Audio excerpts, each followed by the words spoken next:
So let's start with The Immortals of Meluha, the #1 bestseller. We already spoke about the book and we moved to the chapter 1. So we will discuss one paragraph, first read in English, then translate it into Hindi. हम पहला paragraph English में पढ़ेंगे और फिर उसे हिंदी में translate करेंगे. 1900 BC, Mansarovar Lake, at the foot of Mount Kailash, Tibet. Shiva gazed at the orange sky. The clouds hovering above Mansarovar had just parted to reveal the setting sun. The brilliant giver of life was calling it a day once again. Shiva had seen just a few sunrises in his 21 years. But the sunset? He tried never to miss the sunset. On any day, Shiva would taken into the vista, the sun and the immense lake against the magnificent backdrop of the Himalayas, stretching as far back as the eye could see. But not today.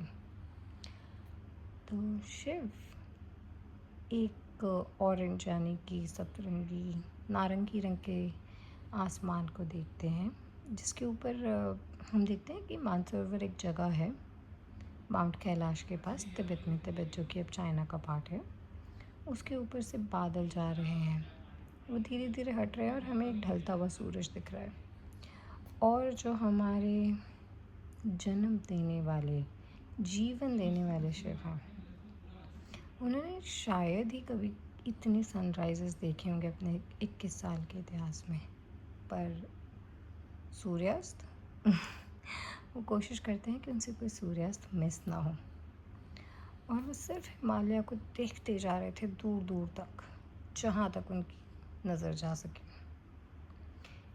He squatted and perched with lithe muscular body of the narrow ledge extending over the lake.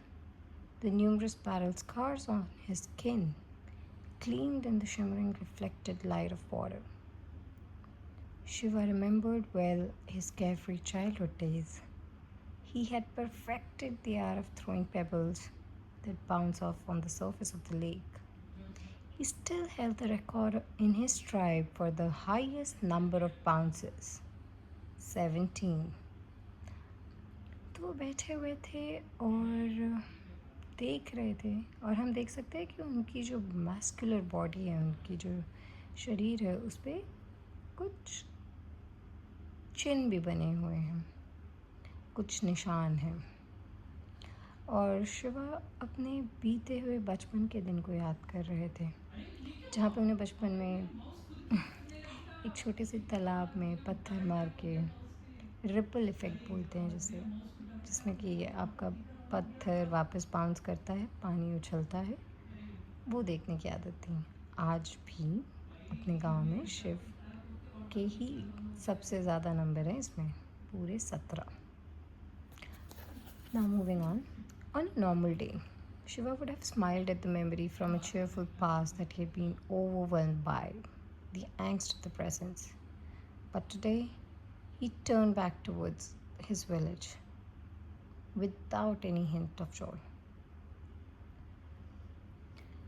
कोई normal दिन होता तो शिव हंस देते उन प्यारी सी यादों पर, खुश होते.